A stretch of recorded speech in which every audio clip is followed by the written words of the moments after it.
चलो, 3 सेक्शन है आपके साइंस के अंदर, ठीक है। विज्ञान के अंदर कितने सेक्शन है हमारे? 3 सेक्शन है हमारे पास। साइंस का बात करो तो 3 सेक्शन है आपके पास। और कौन से सेक्शन है? बायोलॉजी है, फिजिक्स है और केमिस्ट्री, ठीक है। अगर बात करेंगे बायोलॉजी की तो मैंने कल आपको बताया था नॉलेज कितना परसेंट क्वेश्चन आ रहा है? 80%।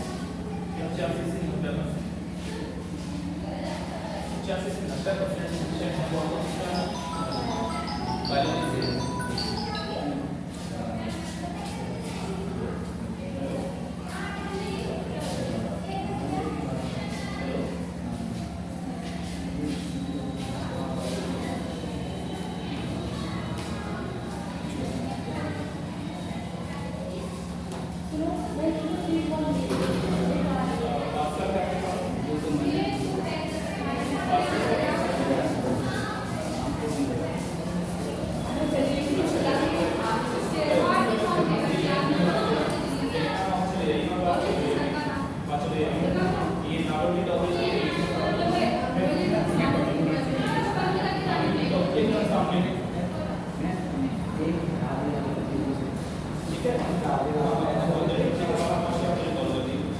और दूसरी चीज एडल्ट वेरिफिकेशन के लिए क्या देखना पड़ेगा आपको?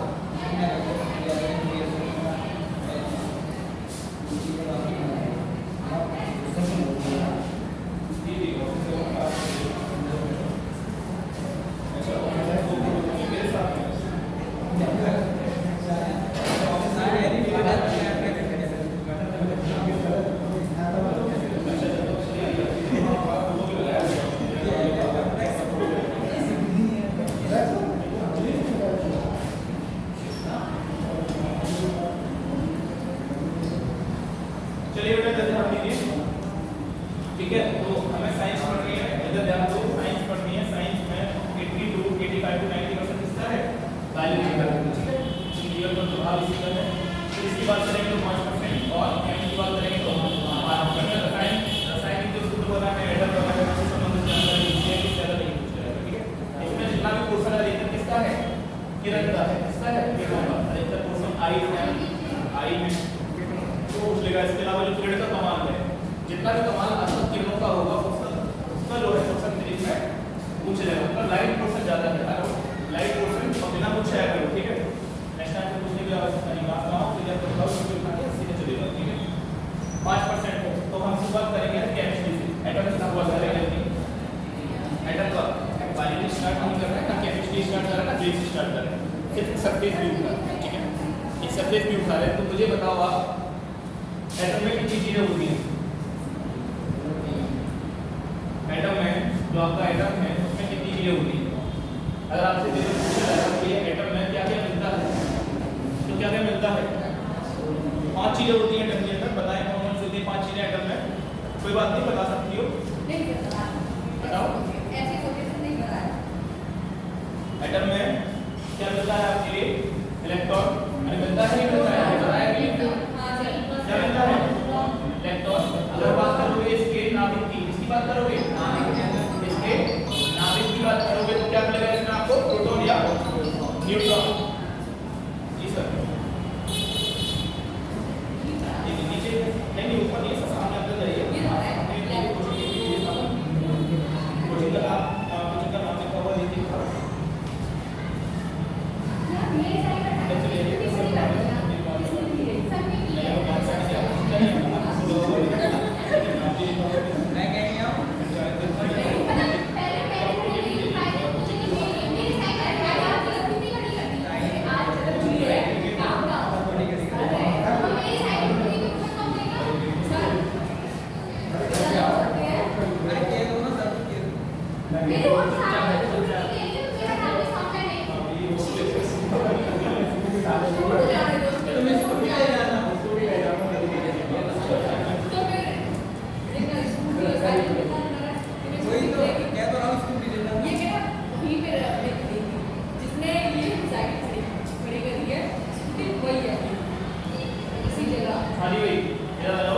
ये क्या है? नाभिक, ठीक है।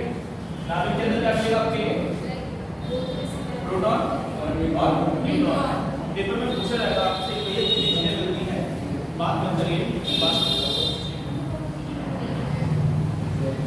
क्या मतलब कहानी मिल रही है, कहानी मिल रही है।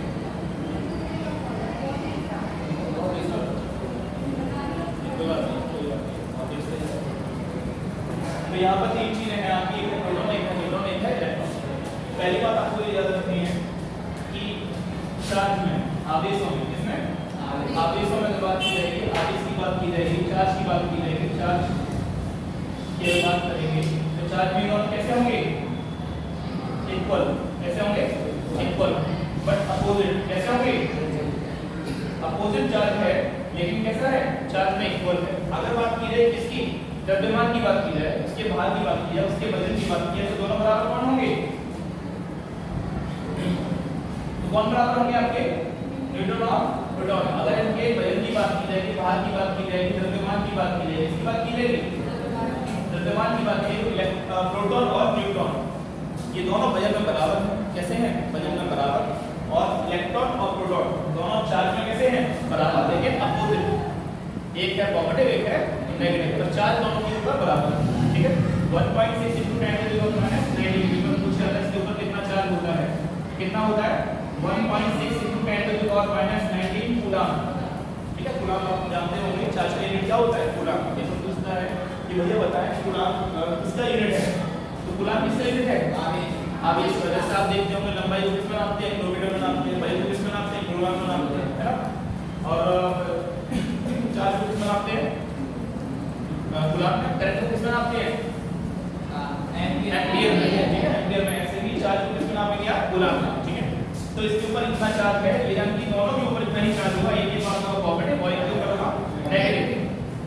आइए सर जल्दी आप आए, क्लास में उसके चलेगा धीरे धीरे, ठीक है। सर ये भी थे मेरी साइकिल में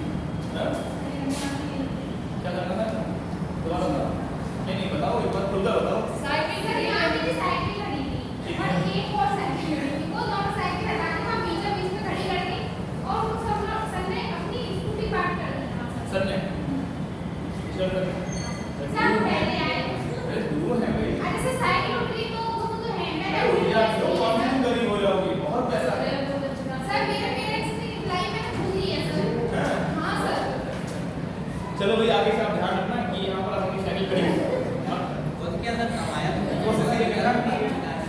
कोशिश ये करना कि कोई तुम्हारी साइकिल वहाँ से ना हटाए। अरे कोई बात नहीं, ठीक है ना, ये छोटी छोटी चीजें दैनिक जीवन में चलती रहती है, क्यों भाई, नॉर्मल चीजें हैं, वेरी नॉर्मल। इन चीजों को कोई हेडेक नहीं लेना है, बहुत नॉर्मल चीजें हैं, है ना। कभी तुम किसी को हटा दो, कभी कोई तुम्हें हटा दे। चलो ठीक है, यहाँ जाएंगे तो अगर चार्ज की बात करेंगे तो 1.6 × 10⁻⁹ कूलम, ठीक है। और माइनस में होगा आपका 1.6 × 10⁻⁹ कूलम, ये माइनस में है और ये प्लस में है, ये दोनों चार्ज आपके बराबर का रहेंगे, ठीक है। तो ये दोनों कितने हैं, वजन में बराबर है। पेपर में पूछा जाता है भैया वजन में कौन-कौन बराबर है, तो वजन में कौन-कौन बराबर है, प्रोटॉन और न्यूट्रॉन। और अगर बात की चार्ज की तो कौन बराबर है, इलेक्ट्रॉन और प्रोटॉन। अब मसला क्या है, ये है कि भैया हमें एटम को समझना है, किसको समझना है, हमको एटम को समझना है कि एटम क्या है। ये दुनिया भर में इतने सारे पदार्थ हैं, बात मत करिए, आप क्लास में आती हैं लेट, क्लास में आइए लेट आइए, लेकिन बात बंद करिए, ठीक है। तो ये एटम का मतलब क्या है, पहले ये चीज समझ लीजिए, एटम किसको कहते हैं। जैसे हमारे शरीर क्या है, कोशिका, कौन है, कोशिका है। ऐसे ही इसमें क्या है, एटम। केमिस्ट्री में कौन है, एटम। सबसे सूक्ष्मतम इकाई, सबसे छोटी इकाई जिसमें उस पदार्थ के, चीज के सब गुण मिलते हैं, भौतिक और रासायनिक या अन्य, बाकी सभी गुण जिस चीज में मिलते हैं उसे हम क्या कहते हैं, इकाई। इकाई शब्द किसे बोलते हैं, जिसमें उसके संपूर्ण गुण मिलते हैं, उससे छोटा से छोटा हिस्सा नहीं कर सकते, उससे छोटा हिस्सा करोगे तो वो गुण अपने खो देगा, क्या कर देगा, वो अपने गुण को खो देगा। तो हमें ये चीज देखनी है कि कोई भी अगर हम इकाई बना रहे हैं, जैसे एक क्या संख्या है, एक नंबर में इकाई क्या होती है, अगर एक को तोड़ोगे तो क्या वो अपने गुण नहीं खो देगा, मल्टीप्लाई वाले गुण खो देगा, बोलेगा नहीं खोएगा, है ना। जो नॉर्मल नियम है ना, वो नॉर्मल नियम से काम आप नहीं कर पाएंगे, फिर स्पेशल नियम आपको लगाने पड़ेंगे, दशमलव के नियम होते हैं, है ना। तो आपको ये समझना है कि हमारा एटम कैसा है, ये एटम पदार्थ की सबसे छोटी इकाई है, इससे छोटा हम कर सकते हैं, इससे छोटा भी रूप में मिल सकता है, लेकिन वो उसको अगर हम हासिल करते हैं तो उसमें उसके सारे गुण हो जाएंगे। अगर आपने सोना लिया, क्या लिया? सोना, मार्केट से खरीदा गोल्ड, गोल्ड का आइटम आपके पास है और आपसे कहा जाए कि भैया ऐसे ये बहुत सारे आइटम हैं ये पास में लगे हुए, तो आप उनके गुण बताइए। तो सिंगल आइटम भी अगर आप उसका निकालेंगे, सिंगल आइटम भी अगर आप उसका निकालेंगे तो उसकी सारी पहचान आप उस सिंगल आइटम से भी निकाल सकते हैं, वो अपनी पहचान होएगा नहीं। ठीक है, पहली बात तो ये इकाई तो आइटम क्या है? इकाई है। अब बात ये आ रही है 118 के आसपास एलिमेंट है हमारे पास। ठीक है, सभी प्राकृतिक नहीं है। ठीक है, इनमें हमारी कुछ जो है हमने अलग से जुड़े हैं, कुछ एलिमेंट हमने कहाँ से जुड़े हैं? बाहर से जुड़े हैं, सभी आपके प्राकृतिक नहीं है, कुछ हमने बात वाले से जुड़े हैं। ठीक है, 112 या 108 के आसपास एलिमेंट है प्राकृतिक रूप से मिलता है। तो ये मिलता कैसे मिल रहा है? असल में है क्या है कि ये जो यहाँ पर ये नाभिक है, इलेक्ट्रॉन है, प्रोटॉन है और इलेक्ट्रॉन है। पहली चीज की वजह में भारी है, तो वजह में भारी है तो कहाँ पर है? केंद्र पर बैठे हुए, कहाँ पर बैठे हुए हैं? केंद्र पर बैठे हैं और ये कभी अपनी जगह नहीं छोड़ते, क्योंकि ये वजह में क्या है? भारी है। ध्यान रखिएगा, ये बहुत ही ठोस है और वजह में कैसा है? भारी है, तो ये कभी नहीं घूमता। पहले लोग कहते थे, पहले वैज्ञानिकों ने कहा कि प्रोटॉन है ना, बिजली किससे पैदा होती है? प्रोटॉन की चलने से पैदा होती है। किसके चलने से? प्रोटॉन के। बाद में रिसर्च हुई और रिसर्च में निकला इलेक्ट्रॉन आविष्कार हुआ इलेक्ट्रॉन का, और बाद में मालूम चला कि अरे नहीं, प्रोटॉन तो अंदर बैठा रहता है। कहाँ बैठा रहता है? प्रोटॉन तो चलता ही नहीं है भाई, प्रोटॉन कहाँ बैठता है? अंदर। प्रोटॉन तो यहाँ से हिलता तक नहीं है, प्रोटॉन और न्यूट्रॉन तो यहाँ से हिलते ही नहीं है, ये यहीं पे बैठे हैं। घूमता कौन है? इलेक्ट्रॉन। तो वजह से हल्का है। ये है पॉजिटिव चार्ज। कैसा है? नाभिक पूछा जाए कि नाभिक कैसे चार्ज का होता है, कैसे चार्ज का होता है? पॉजिटिव, ऑलवेज पॉजिटिव, हमेशा पॉजिटिव चार्ज कर देगा। लेकिन अगर आपसे पूछा जाए एटम कैसा चलता है, पॉजिटिव या नेगेटिव? डिपेंड्स। अगर इलेक्ट्रॉन ज्यादा ले लिए है ना तो कैसा हो जाएगा? नेगेटिव। और अगर इलेक्ट्रॉन छोड़ दिए तो कैसा हो जाएगा? पॉजिटिव। क्यों हो जाएगा? कि अगर यहाँ मान लीजिए चलिए 5 प्रोटॉन है, कितने प्रोटॉन है? 5 प्रोटॉन है। प्रोटॉन को E+ से दिखाते हैं, ध्यान रखना। 5 प्रोटॉन है, उसमें 5 इलेक्ट्रॉन होंगे, प्राकृतिक रूप से 5 प्रोटॉन और 5 इलेक्ट्रॉन होंगे, तो होने चाहिए। लेकिन क्योंकि इलेक्ट्रॉन घूम रहा है बाहर, कहाँ घूम रहा है? बाहर घूम रहा है। ठीक है, ये इलेक्ट्रॉन बाहर घूम रहा है, जितना इलेक्ट्रॉन होगा उसके हिसाब से घूमना शुरू कर दिया। जैसे पृथ्वी के चारों 8 ग्रह चक्कर लगाते हैं, तो सबने अपनी अपनी है ना पर्दी बना ली है कि भैया तुम हमारी पर्दी को नहीं काटोगे, हम तुम्हारी पर्दी को नहीं काटेंगे। तो हम आज देख रहे हैं, हो सकता है पुराने टाइम पर पर्दी को किसने काटा हो और काट कर उस चीज में उसको टकराया हो, टकरा के से बाहर कर दिया हो, है ना। हम तो आज की देख रहे हैं कि आज ये एक दूसरे को नहीं काट रहे, लेकिन पहले तो कभी काटा होगा ना, काटा होगा उसको बाहर कर दिया होगा, और जो मजबूत खिलाड़ी होगा वो मैदान में टिका वो चक्कर लगाता। तो आज हमको 8 मिनट लगे, 8 मजबूत खिलाड़ी मिल गए, 4 चक्कर लगा रहे हैं। यहाँ पर इलेक्ट्रॉन का भी ऐसा ही है, यहाँ पर 4 चक्कर कौन लगा हुआ है? इलेक्ट्रॉन। ठीक है, ये जो इलेक्ट्रॉन चक्कर लगा रहे हैं इनका कोई भरोसा नहीं है, क्योंकि ये वैसे कैसे हैं? हल्के हैं। चार्ज इनके ऊपर चार्ज क्या है? नेगेटिव है। अगर कोई मजबूत चार्ज वाला प्रोटॉन इनके पास आ गया तो ये इनको खींच सकता है, नहीं खींच सकता है? ये सब किसके ऊपर डिपेंड है? आकर्षण के ऊपर। यहाँ पर बैठा है पॉजिटिव चार्ज, यहाँ घूम रहा है electron charge, positive charge electron और नेगेटिव चार्ज को अपने ऊपर अपने अंदर क्या कर रहा है? कंट्रोल करने का कोशिश कर रहा है, इसको रोकने का कोशिश कर रहा है, आकर्षण फोर्स लगा रहा है। तो यहाँ पर एक आकर्षण फोर्स है जिसकी वजह से इलेक्ट्रॉन इसके अंदर क्या हो रहा है? घूम रहा है। घूम ही नहीं रहा है, ये प्रोटॉन की तरफ धीमे धीमे बढ़ भी रहा है। ध्यान रखना, जैसे ग्रह सूरज से धीमे धीमे कहाँ रहे हैं? नजदीक आ रहे हैं ना। सूरज के पास कैसे आ रहे हैं? बहुत धीमे आ रहे हैं कि हम चले जाएंगे, हमारे कई सारे वंश भी चले जाएंगे, उसके बाद भी हम भी महसूस नहीं कर सकते कितने पास आए। लेकिन यहाँ पर भी ऐसा ही है, बहुत हल्की उसमें कम आ रहे हैं, बहुत ही हल्की डायमेंशन में कम आ रहे हैं। तो इलेक्ट्रॉन ज्यादा चक्कर लगा रहे हैं, वो इसलिए कम आ रहे हैं। इलेक्ट्रॉन बाहर जा सकता है, इलेक्ट्रॉन अंदर आ सकता है, यानी कि जो चीज इसमें से निकल सकती है और आ सकती है, क्या वो कभी पहचान हो सकती है तुम्हारी? क्या वो एटम की पहचान हो सकती है? तो अगर तुमसे कहा जाए कि भैया हमें एटम की पहचान करके बताइए कि ये इकाई का एटम है, तो आप पहले तो एटम की पहचान करना सीख लीजिए। एटम का होता क्या है? ये पीछे बैठा है नाभिक, एक प्रोटॉन, एक इलेक्ट्रॉन, एक न्यूट्रॉन। अगर होता है तो क्या कहलाता है? हमारा हाइड्रोजन। ठीक है, सिर्फ ध्यान बता रहा हूँ, तो 118 एलिमेंट है, उनको कहा गया पीरियड टेबल में सजाया गया है। सजाया गया है, एक पीरियड टेबल है। कैसे टेबल है? एक पीरियड टेबल है।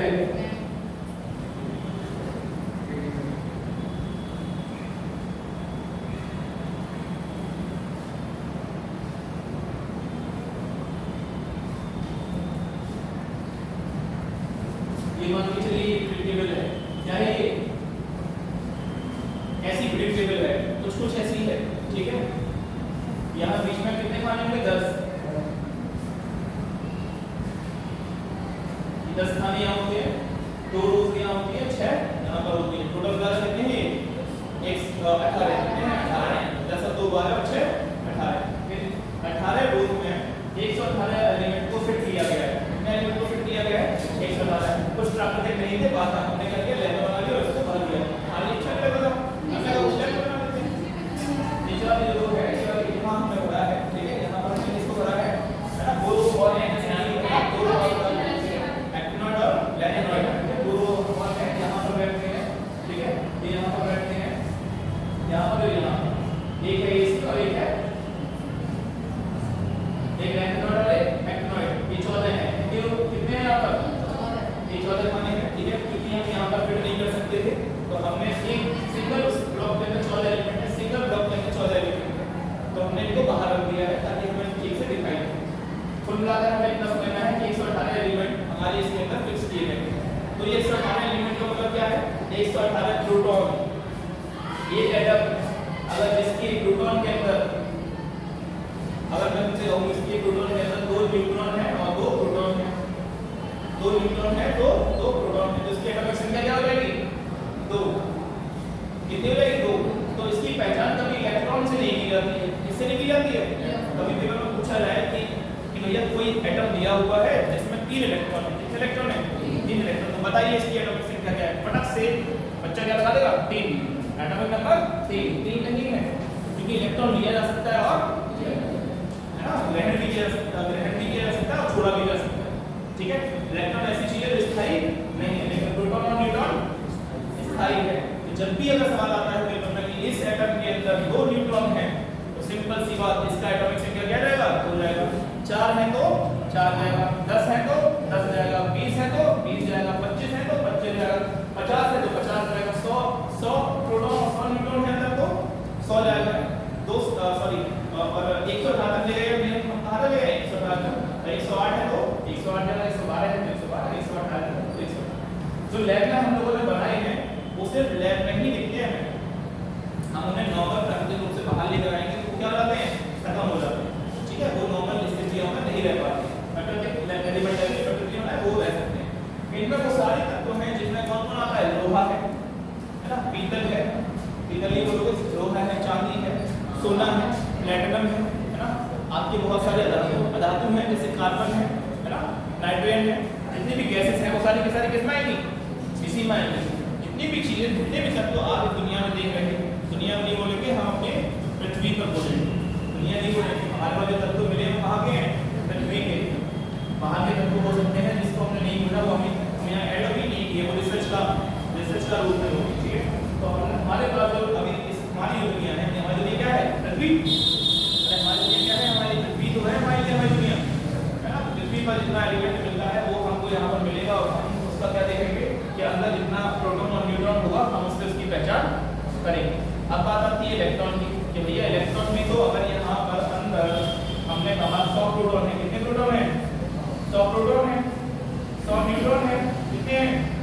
अगर तुमसे कहा जाए इसका वजन बताइए, इसका द्रव्यमान बताइए, तो मैंने बताया कि वजन में कैसे हैं? बराबर। कैसे हैं? बराबर। तो इसका वजन कितना हो जाएगा? लगभग दुगना। कितना होगा? 100 का दुगना, 100 का दुगना लगभग 200 गुना होगा, 200 गुने के आसपास, ठीक है। एक मैं उसका वजन बताऊंगा, 200 गुने में बता रहा हूँ, ठीक है। द्रव्यमान अलग चीज है, 9.22 × 10⁻³ ठीक है, 31, ठीक है। तो हम बताएंगे वो आपको बाद में, ठीक है। यहाँ पर आइए कितना हो जाएगा? 100 गुना नहीं होगा, वजन कितना होगा इसका? 200 गुना। अब सोच के देखिए, माना एक इलेक्ट्रॉन का वजन कितना नहीं है, तो वजन बढ़त में आएगा, घटत में आएगा? अरे वजन बढ़ता हुआ दिखाई देगा, घटा हुआ दिखाई देगा, कोई चीज बढ़ रही है, इलेक्ट्रॉन बढ़े ही तो है, घटे थोड़ी है ना। इलेक्ट्रॉन के पास बढ़े ही तो है, घटे थोड़ी है। तो अधिकतर ऐसा होता है कि जो द्रव्यमान निकलता है वो लगभग इतना दुगने से थोड़ा सा ज्यादा निकलता है। पेपर में कभी पूछा जाए कि भैया इसका द्रव्यमान बताइए कितना है ना, एटॉमिक संख्या इतनी है या प्रोटॉन संख्या इतनी है या न्यूट्रॉन संख्या इतनी है, तो इसका द्रव्यमान कितना होगा, 200 गुना होगा कि 250 गुना होगा कि 300 गुना होगा, ऐसे करके कभी दे देगा तो निकाल देना क्या आएगा 200 गुना प्लस, अगर प्लस का ऑप्शन है तो प्लस, ठीक है। केमिस्ट्री के ऐसे सवाल आएंगे। अब बात आती है इलेक्ट्रॉन की, इसकी बात आती है इलेक्ट्रॉन। इलेक्ट्रॉन चार्ज होने 100 इलेक्ट्रॉन को मैं ऐसे ही छोड़ दूंगा क्या, और यहाँ तो मैंने बिठा दिया अंदर साइड में, तुम बैठ जाइए तो वो तो कहीं बैठ जाएगा, लेकिन जो चीज घूम रही है अगर 100 इलेक्ट्रॉन में ऐसे बढ़ाऊंगा, यहीं पर बढ़ाने लग जाऊंगा, 100 इलेक्ट्रॉन ऐसे ही बढ़ाने लग जाऊंगा, तो आप सब टकराएंगे नहीं। अगर इनको एक घर में रहना है तो इनको ये पता करना पड़ेगा कि हमें ठीक से रहना है। अगर इन 100 इलेक्ट्रॉनों को, अगर मान लीजिए एटॉमिक संख्या 100 है और ये 100 इलेक्ट्रॉन इसमें रहना चाहते हैं, ये मानते हैं ये मेरा घर है, तो इनको घर को बना के रखना पड़ेगा।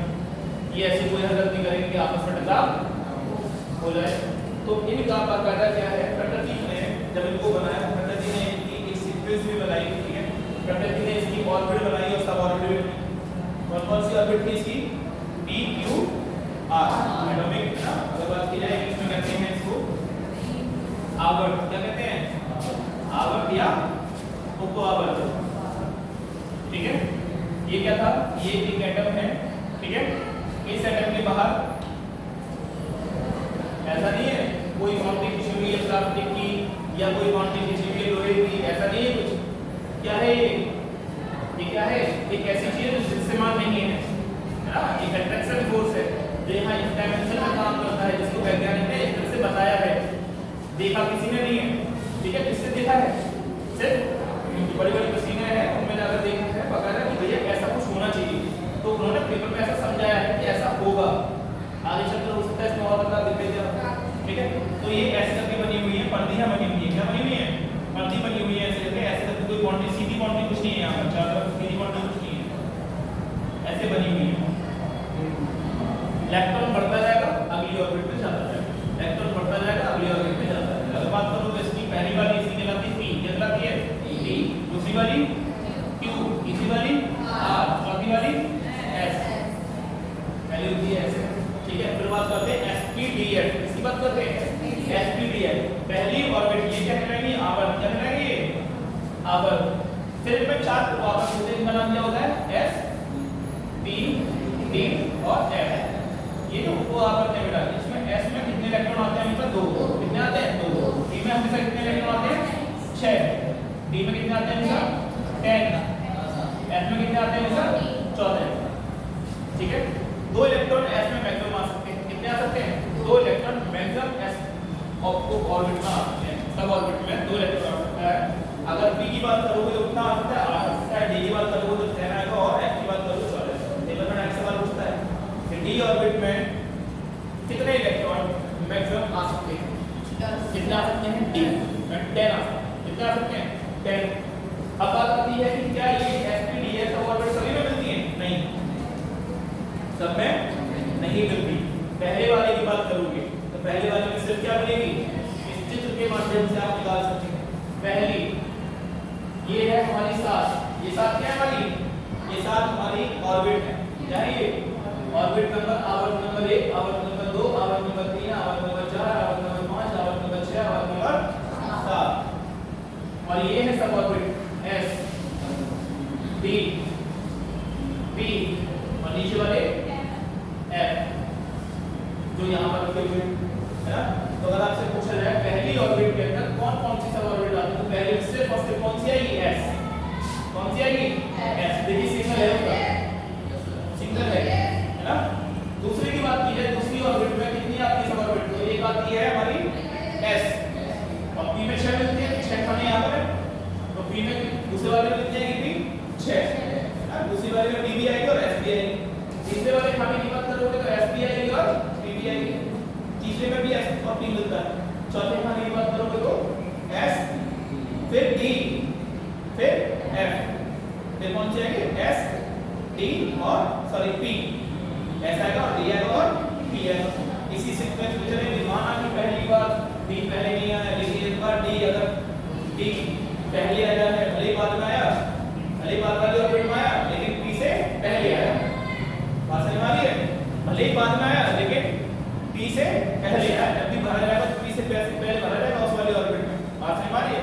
फिर अगले की बात करूं तो अगले वाले में फिर आपको क्या मिल जाएगा, तो कितने लिखे 3 1 2 3 4 यहाँ हो गया बचे कितने भी 3 में एक और भी लिखिएगा इसमें होगा S T और P फिर बाद में जो दो खाने बचेंगे उसमें क्या मिलेगा आपको S फिर मिलेगा F क्या मिलेगा F फिर मिलेगा आपको T और फिर मिलेगा आपको P ठीक है तो सबसे बाद की ऑर्बिट हमेशा कौन सी रहेगी P ध्यान रखना पेपर में पूछा जाता है कि आवर्त के अंदर सबसे पहला आवर्त उप आवर्त हमेशा कौन सा रहेगा S और सबसे बाद का कौन सा रहेगा P बाद में भले ही आएंगे D और F तो D अगर D है तो D आएगा बीच में और F और D आया तो पहले F आएगा फिर D आएगा और F में कितने इलेक्ट्रॉन होते हैं 14 अब बात आती है कि भाई ये दो चीजें आपस में जुड़ती कैसे है ना तो है क्या बेटा कि जो 100 इलेक्ट्रॉन जो चारों तरफ घूम रहे थे जो इलेक्ट्रॉन इसके पास है मुझे एक चीज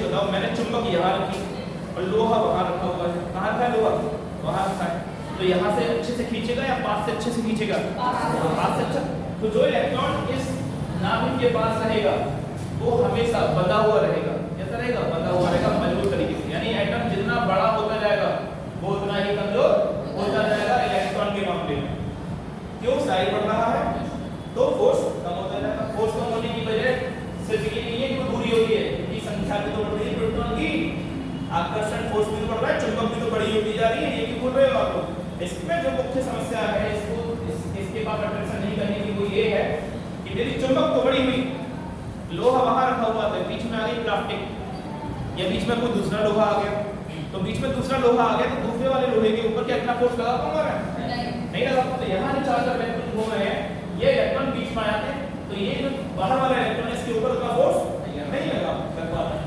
जिसके कारण ये इलेक्ट्रॉन क्योंकि ये इलेक्ट्रॉन इसके साथ उस फोर्स से ही तो जुड़ा हुआ था अगर वो फोर्स कम कर दिया और दूसरा कोई एटम इसके पास आ गया जिसके पास फोर्स ज्यादा हुआ तो क्या ये चला जाएगा नहीं चला जाएगा तो ये होता है दो एटम्स के बीच में संबंध बनने का कारण कि क्यों संबंध बनते हैं हमेशा बाहर की ऑर्बिट में एक या दो इलेक्ट्रॉन हमेशा ऐसे मिलेंगे बाहर वाले इलेक्ट्रॉन में जो संबंध बनाने का कार्य करते हैं संबंध बनाने का मतलब दो एटमों का आपस में जुड़ाव यौगिक बनना तो ये जितने भी आपको NaCl है ना H2SO पूरे इस रसायनों के नाम सुनते हैं इसमें बहुत सारे एटम आपस में जुड़े आते हैं कैसे जुड़ रहे हैं ऐसे ही जुड़ रहे हैं अब बात आती है लेना और देना मेरे पास दो इलेक्ट्रॉन ऐसे हैं है ना जिनको मैं रोकना नहीं चाहता अच्छा मुझे एक चीज बताओ मेरे घर में एक दरवाजा ऐसा है मेरे घर में कोई एक व्यक्ति मेरे घर में कहते हैं जितने ज्यादा लोग होंगे उतने ज्यादा मजबूत रहेंगे लेकिन मेरे घर में एक व्यक्ति ऐसा हो जो व्यक्ति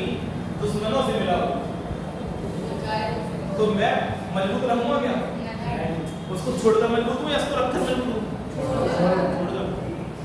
तो ये एटम भी करता है एटम को भी ये बात पता है कुछ चीजें हमारी कमजोरी हैं तो ये क्या करता है ये छोड़ने का काम करता है ठीक है तो आप ध्यान रखेंगे कि एटम में भी कुछ इलेक्ट्रॉन को ये छोड़ने का काम करता है और छोड़कर क्या करता है ये अपनी मजबूती लेकर आता है क्या लेकर आता है मजबूती यहाँ पर जो S मैंने आपको बताया था कि इसमें दो इलेक्ट्रॉन होते हैं इलेक्ट्रॉन को कैसे दिखाते हैं देखिए ना इलेक्ट्रॉन को ऐसे आधा होगा आधा है और आधा नीचे ठीक है ये P है जिसमें 6 मिलते हैं तो कितने हिस्से होंगे 3 एक हमेशा ऐसे भरा था इलेक्ट्रॉन अगर 3 इलेक्ट्रॉन हुए तो पहले एक ऊपर दूसरा भी ऊपर तीसरा भी ऊपर एक एक सबको बांट दिया जाता है ठीक है फिर दूसरे वाले में भी एक नीचे और इसमें भी नीचे और इसमें भी कितने इलेक्ट्रॉन हुए 6 इलेक्ट्रॉन अगर बात करोगे किसी ये B हो गया B की बात करोगे तो 5 मिलेंगे 1 2 3 4 5 1 2 3 4 5 6 7 8 9 10 हो गए बात करेंगे F3 F में कितने बॉक्स हैं 7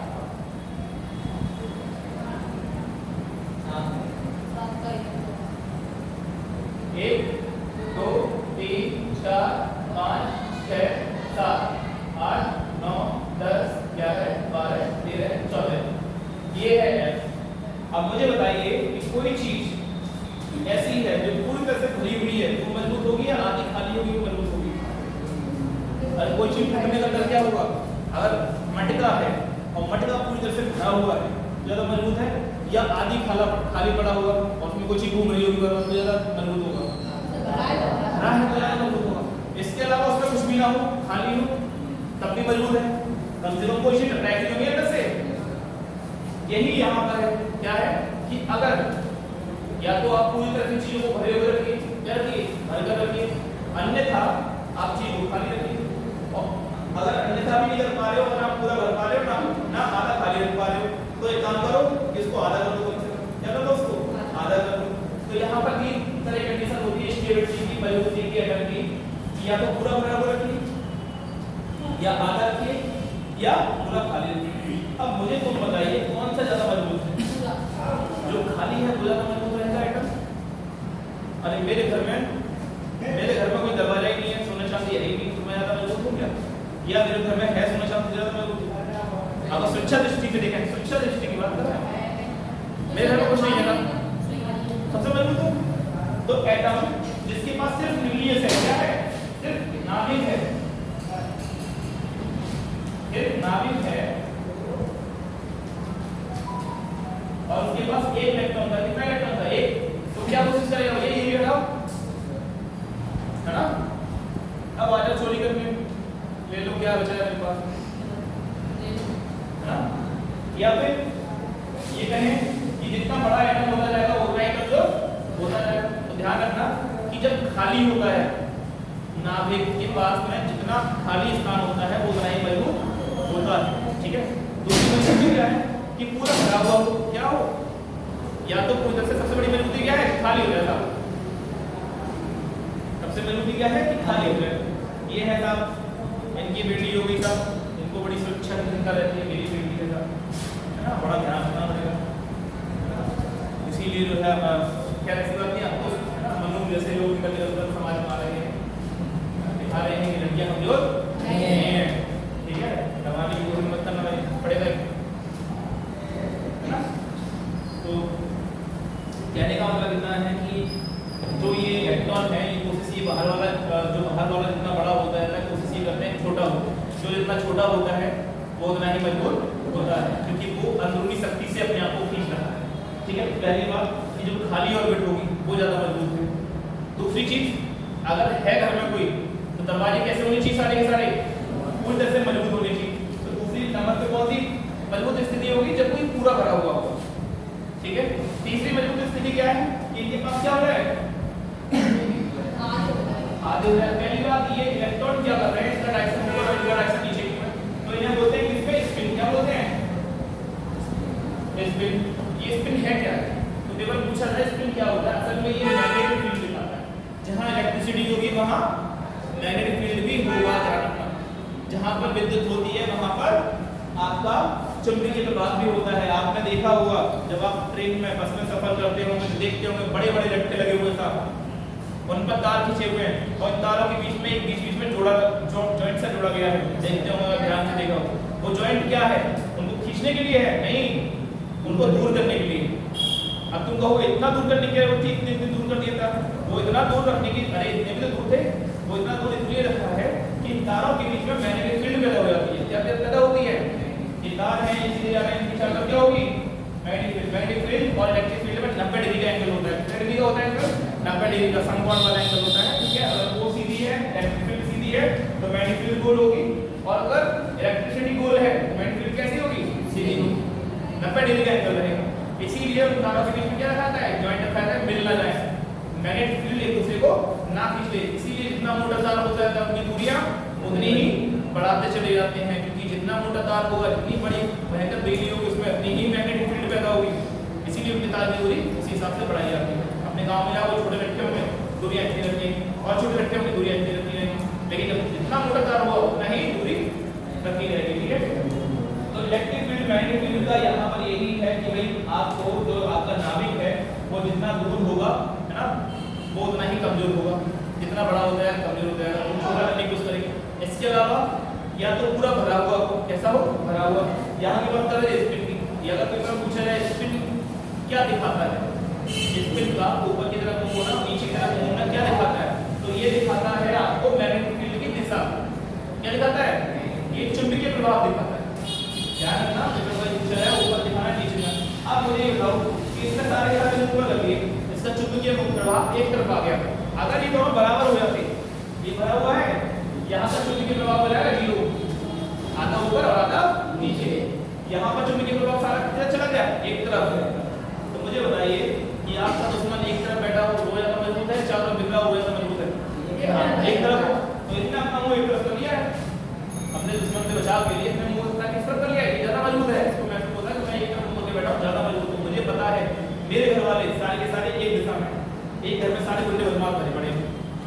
कैसे हैं? अरे एक घर में कुछ पढ़े लिखे हैं और गुंडे भी हैं, तो वो ज्यादा सुरक्षित है? या एक घर में सारे के सारे गुंडे हैं, वो ज्यादा घर सुरक्षित है? मेरे में वो ज्यादा घर सुरक्षित है जिसमें सारे बदमाश भरे पड़े हैं। क्यों? आपस में विभेद तो नहीं होगा कम से कम कोई? घर के नहीं है, समाज के लिए तो सबसे समाज के लिए तो वो गंदा घर है, लेकिन वो ज्यादा मजबूत। यहाँ पर भी यहाँ सभी एक साथ हैं, इसीलिए ये ज्यादा मजबूत। ध्यान रखना, खाली हो जाएगा ज्यादा मजबूत है। अब बात आती है यहाँ पर इलेक्ट्रॉन के लेन देन की। ये जो इलेक्ट्रॉन है, कई बार क्या होता है, ये संख्या जो है 5 की, हमारे पास जो एटम मिलता है वो कितना मिला कि उसकी लास्ट वाली पंक्ति में 4 इलेक्ट्रॉन मिले। कितने इलेक्ट्रॉन मिले? 4।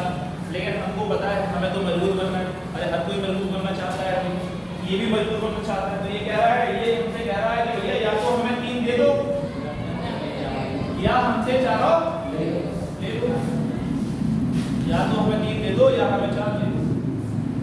अब मैं कहूँ मेरे पास 100 का नोट है, मेरे पास 100 का नोट है और भैया मैं मार्केट गया, मुझे कोई सामान खरीदना है, मैं तुड़वा नहीं सकता था, मैं तुड़वा नहीं सकता। तो मैं पूरी कोशिश करूंगा कि 100 के 100 खर्च हो जाए मेरे, 100 के 100 बार एक बार सामान मिल जाए, कोशिश करूंगा नहीं करूंगा। यहाँ पर भी यही है कि लेन देन हमेशा किसके बीच में होगा? बराबर वालों में।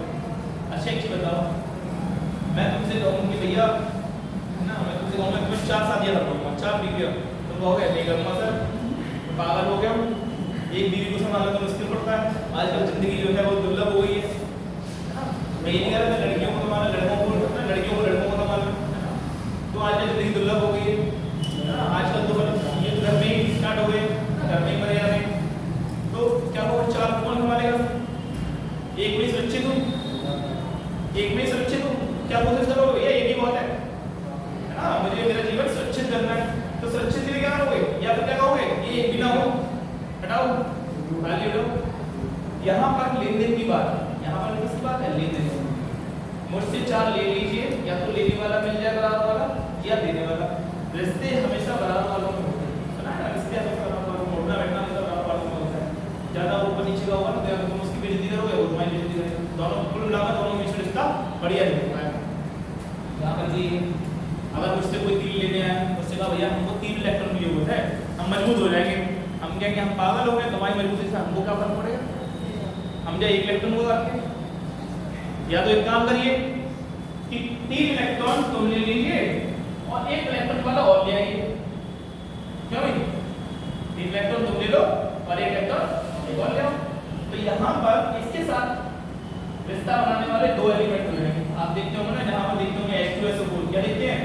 H2SO4 देखते हैं, यहाँ सल्फर भी जुड़ा है, ऑक्सीजन भी जुड़ा है, वो वजह यही है लेन देन की। कि लेन देन क्या हो रहा है? हमें 2 दिन तो करना पड़ेगा, हमें कैसा करना पड़ेगा? यहाँ पर होता है H2+2 और SO4 -2 आता है, तो 2 देने और 2 भैया लेने वाले लग जाएगा। फिर ये दोनों आपस में रिश्ता बना लेते हैं कि तुम पॉवर्टी बन जाओ, तुम नेगेटिव बन जाओ। एक HCl होता है, क्या होता है? HCl, H के ऊपर +1 होता है और Cl के ऊपर 1 -1, ये एक छोड़ सकता है, मजबूत हो जाएगा। इसके पास 1 इलेक्ट्रॉन है, कितना इलेक्ट्रॉन है? 1 इलेक्ट्रॉन। और इसके बाद इसको जरूरत कितने की है? इसको अपना पूरा करने के लिए, पूरी भरने के लिए कितने की जरूरत है? 1 की जरूरत है।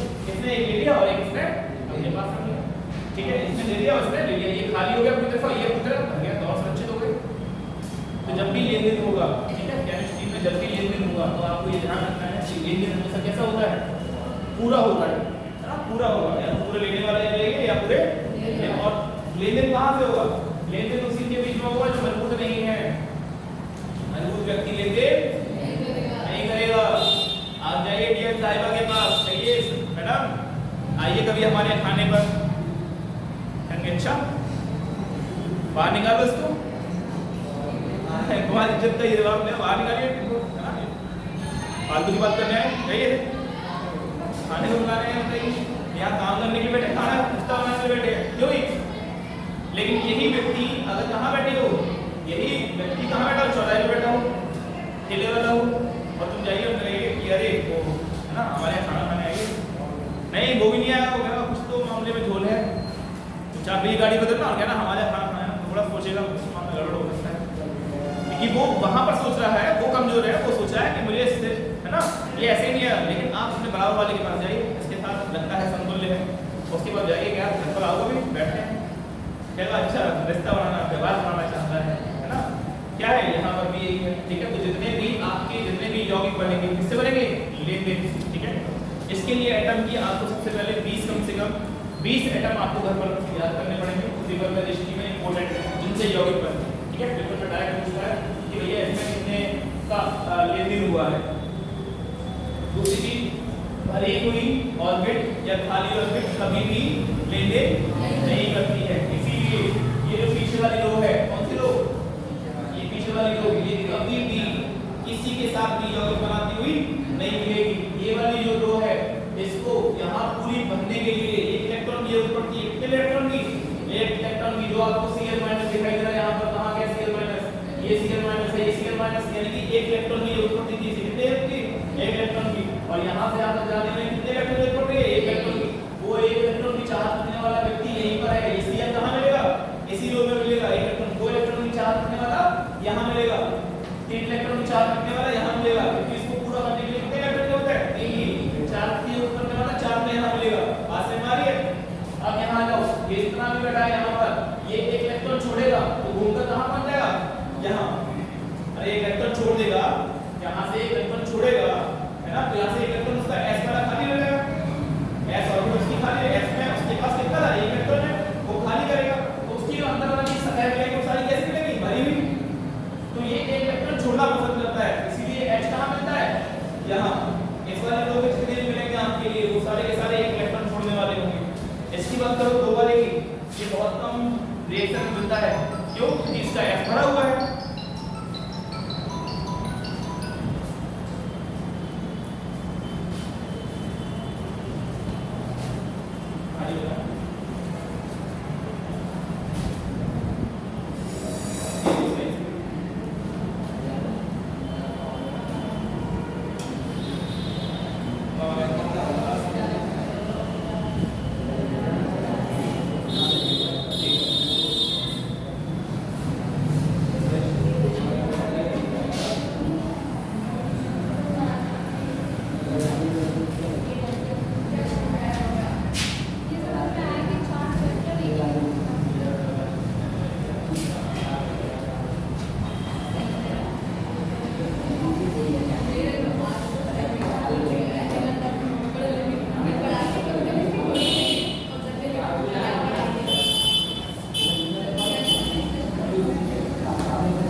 बात समझ में आ रही है, ठीक है। तो घर पर जाकर एक काम करना, घर पर जाकर जो आपके 20 एलिमेंट, करीब 20 एलिमेंट को याद करने का प्रयास करना कि 20 एलिमेंट आपको याद करने हैं, ठीक है।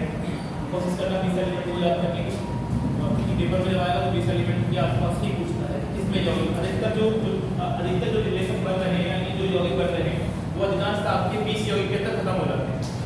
हमें जो मिल रहा है उसमें क्या दिखाई दे रहा है कि 20 यौगिक आपस में अधिकतर खत्म हो जाते हैं। अधिकतर में कॉपर मिल जाएगा, जिंक मिल जाएगा, H2SO4 मिल जाएगा, क्लोरीन मिल जाएगा, फ्लोरीन मिल जाएगा, है ना, लिथियम मिल जाएगा, अधिकतर वही सवाल पूछे। तो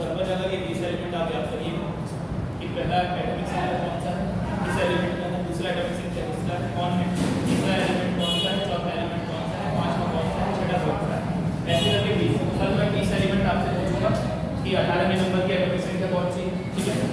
दूसरी चीज जितना मैंने बताया है इसमें कोई दिक्कत आ रही है, एटम को समझने में। देखो तो केमिस्ट्री बहुत ज़्यादा है, लेकिन जो केमिस्ट्री तुम्हारे मतलब की है उसके लिए अगर तुम ऊपर का भी समझ लो तो तुम समझ जाओ कि लेन देन क्यों हो रहा है ना। हमें कोई केमिस्ट्री वहाँ तुमसे फॉर्मूला बनवाने के लिए नहीं आ रहा है, वहाँ कोई तुमसे रिएक्शन नहीं पूछने वाला, लेकिन तुमको ये पता होना चाहिए किसी के ऊपर +2 लगा है, किसी के आगे -2 लगाया है, क्या आप दोनों है ना आपस में संबंध कर सकते हैं, नहीं कर सकते हैं, संबंध बना सकते हैं, नहीं बना सकते हैं। उन्होंने है ना मैक्सिमम इलेक्ट्रॉन अगर बात करेंगे तो अधिकतर संख्या जो लेन देन की रहती है वो कितनी रहती है, सामान्यतः अधिकतर नहीं, अधिकांश नहीं बोलूंगा, सामान्यतः है ना अधिकांशतः जो लेन देन होता है वो 4 इलेक्ट्रॉन तक होता है, वैसे 6 तक कर सकते हैं, ठीक है 6 तक हो जाता है, लेकिन अधिकांशतः अगर देखा जाए तो 4 इलेक्ट्रॉन तक ही हमें अधिकांश जितने भी यौगिक मिल रहे हैं। यौगिक का मतलब क्या है, 2 या 3 अलग अलग तरह के एटम आपस में जुड़े हुए हों इलेक्ट्रॉन के लेन देन की सहायता से, क्या है वो यौगिक है, ठीक है। लोग बहुत सारे यौगिक पढ़ रहे हैं, एक सवाल पूछा है सिंदूर का बताइए ये फॉर्मूला क्या है ना, तो आपको याद है। दूसरी चीज जितने भी एटम होंगे उनका पहला लेटर कैसा बनेगा, कैपिटल, ध्यान रखना। अगर जैसे कि मान चलिए यहाँ पर ये लिखा हुआ है CaCO3, क्या लिखा है CaCO3, आपसे पूछा जाएगा तो बताइए इसमें कितने एलिमेंट हैं टोटल, इसमें कुल कितने तत्व हैं, इसमें कुल कितने प्रकार के तत्व मिल रहे हैं। तो जैसे कि मैंने बताया, अगर आपने ध्यान रखा कि कैपिटल लेटर होता है तो हमने यहाँ से शुरू किया, यहाँ हमने देखा भले हमें इसका नाम याद नहीं है, हमने देखा कि कैपिटल लेटर शुरू है, स्मॉल लेटर शुरू होगा है ना, यहाँ पे कैपिटल तो ये एक एलिमेंट हो गया, ये फिर कैपिटल स्टार्ट हुआ, उसके बाद फिर कैपिटल आ गया तो ये अलग हो गया, ये कैपिटल है, ये कैपिटल से शुरुआत करते हैं है ना, कैपिटल पहला लेटर हमेशा कैपिटल होगा, पहला लेटर जिसका भी स्टार्ट हो रहा है क्या है, एक एलिमेंट है। इधर तो यहाँ पर देखो ये कैल्शियम है, ये कार्बन है और ये ऑक्सीजन है, ठीक है।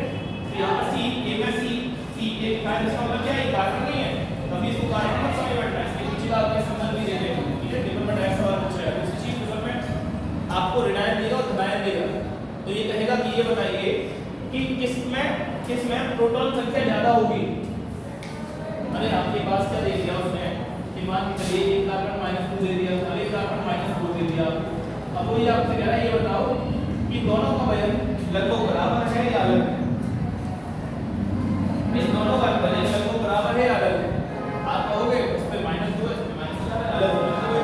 अरे कैसे होना चाहिए, इलेक्ट्रॉन का वजन तो बहुत कम होता है, इलेक्ट्रॉन का वजन कैसा है, बहुत ही कम है, लेकिन वजन नहीं है, क्योंकि असली वजन कहाँ पर है, नाभिक में,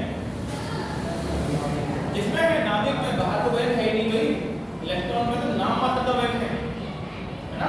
तो अगर आपसे पूछे भैया कौन कौन से वजन बराबर है तो पहचान लो ऐसे है ना, ये तो मालूम होगा आपको जब आपको ये पता होगा कि असली वजन कहाँ पर है, इलेक्ट्रॉन का वजन है ही नहीं है, इसीलिए तैर रहे हैं। जैसे पानी पर कोई ऐसे करके हमने कपड़ा डाल दिया तैर रहा है, तो कपड़ा या पेड़ डाल दिया तो क्या है वजन इसका, नाम मात्र का।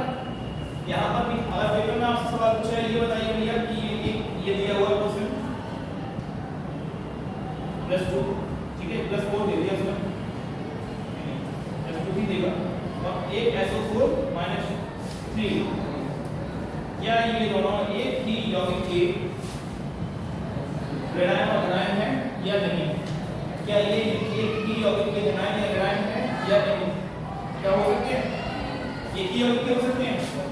अरे यहाँ पर +2 है, यहाँ पर -3 है, यानी ये 3 ले रहा है और ये 2 दे रहा है, तीसरा कहां से देने वाला आ गया, अगर मैंने क्या होता है संबंध हमेशा बराबर वाला में होते हैं, बराबर वाला होना आवश्यक है, ठीक है। अगर बराबर वाला नहीं होगा दिक्कत हो जाएगी, ठीक है। आगे चलकर हम लोग ये नहीं पढ़ेंगे, ऐसा नहीं पढ़ेंगे, आगे चलकर हम सीधे क्या पढ़ेंगे, फॉर्मूले, पेपर में रासायनिक सूत्र देके पूछ लिया, सिंदूर का पूछ लेगा भैया, पीतल का पूछ लेगा, है ना, इसके अलावा किसका पूछ लेगा, सुगर का पूछ लेगा, ये सब सूत्र पूछ जाते हैं पेपर में। केमिस्ट्री का और कुछ नहीं आता है ना, कुछ क्षार के नाम पूछ लेगा, है ना, कौन सा ये बताइए कि इनमें से कौन सा क्षार है जो स्ट्रॉन्ग क्षार है, कौन सा क्षार है जो है ना लाइट वेट में है, ठीक है, कौन सा एसिड है जो ज़्यादा स्ट्रॉन्ग है या वीक है, ये पूछ लेगा।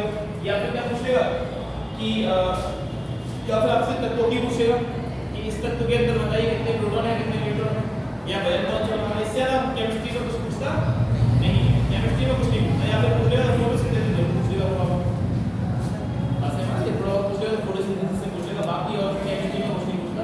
सिर्फ हमको केमिस्ट्री में क्या याद करने हैं, रसायन याद करने हैं और एटम की संरचना और पीरियड टेबल, तीन चीजें आप केमिस्ट्री में कर लीजिए। एक है एटम की संरचना, दूसरा पीरियड टेबल और तीसरे रसायनों के नाम। पीरियड टेबल में कौन से ब्लॉक याद करने हैं? S P D T Q R क्या सब पूरी याद करनी, पूरे ब्लॉक याद करनी है। ये तो पूछेगा भैया S के अंदर बताइए मैक्सिमम इलेक्ट्रॉन कितने आ सकते हैं? 2।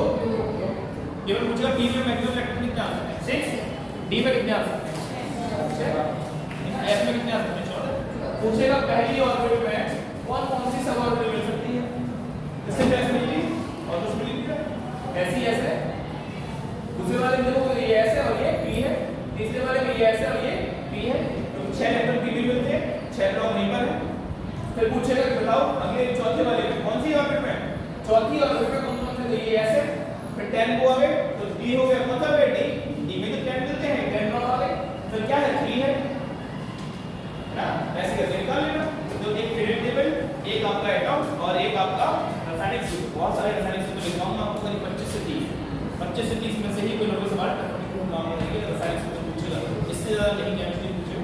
इसके अलावा फिजिक्स की बात करेंगे तो फिजिक्स में क्या पूछता है, किरण से संबंधित सवाल जितना ही पूछेगा नॉर्मल किरणों से संबंधित है। हमारे जीवन में फिजिक्स का सबसे बड़ा रोल कहां पर है, ये लाइट का सबसे बड़ा रोल किसका है, लाइट का। सब खेल लाइट की चल रहे हैं, जितना भी आप फिजिक्स से सवाल देखने को तो आपको ये दिखाई देगा बार-बार फिजिक्स में ये लाइट से संबंधित सवाल पूछ रहा है, कौन सी ये किरण। इसके अलावा पूछेगा तो क्या, दोनों का मिक्स रूप, इलेक्ट्रॉन और किरण दोनों बना लो तो देगी। और इलेक्ट्रिसिटी से पूछता है, इलेक्ट्रॉन घूमते हैं, एटम समझ ले तो समझ लीजिए आप इलेक्ट्रिसिटी समझ ले। तो जब इलेक्ट्रॉन पढ़ोगे कि बिजली बहने से मैग्नेटिक फील्ड पैदा होगी, पैदा क्यों होती है, मैग्नेटिक फील्ड उस इलेक्ट्रॉन के अंदर है, उस एटम के अंदर क्या है, मैग्नेटिक फील्ड है, वन डायरेक्शन हो गया। क्या हो गया, हमने बिजली इलेक्ट्रॉन ऐसे भाग रहे हैं, कैसे भाग रहे हैं, ऐसे इलेक्ट्रॉन बाहर के इलेक्ट्रॉन थे है ना, जो आजाद इलेक्ट्रॉन थे कम फोर्स के करते वो ऐसे भाग रहे हैं, बिजली कैसे भाग रही, इसकी उल्टी दिशा में, बिजली हमेशा उल्टी दिशा में चलती है। अब ये इलेक्ट्रॉन सारे दिशा में है, यानी कि इनका सबका मुंह किधर हो गया, एक तरफ है, अरे इन सबका मुंह किधर हो गया, एक तरफ। जब सबका सारे इलेक्ट्रॉनों का मुंह एक तरफ हो जाएगा तो भैया मैग्नेटिक फील्ड पैदा होगी या नहीं होगी, मैग्नेटिक फील्ड पैदा होगी। इसीलिए उतारों के बाहर मैग्नेटिक फील्ड इसलिए पैदा होती है क्योंकि हम इलेक्ट्रॉनों का मुंह किधर चलते हैं सबका, है ना, बाहरी फोर्स से एक तरफ, और मैग्नेटिक फील्ड इसके अंदर पहले से थी तो पैदा हो जाती है। हमने मैग्नेटिक फील्ड पैदा नहीं की, पैदा हो गई। पेड़ जैसे पेड़ खाना बनाते हैं, ऑक्सीजन पैदा करना नहीं चाहते लेकिन ऑक्सीजन पैदा हो जाता है, ऐसे ही यहाँ पर ये इलेक्ट्रिसिटी पैदा करना चाहते हैं लेकिन पैदा क्या करते हैं में, ठीक है। इसी चीज का उपयोग आपका जनरेटर बनाना होता है, मैग्नेटिक फील्ड वगैरह, ठीक है। आज के लिए इतना ही, ठीक है। कल हम लोग बायोलॉजी पढ़ेंगे, आज केमिस्ट्री का थोड़ा सा सेक्शन उठाया, कल हम लोग क्या उठाएंगे, कोशिका वाला उठाएंगे, कोशिश ये करेंगे कि बिल्कुल बेसिक से उठाएं। कहाँ से उठाएं,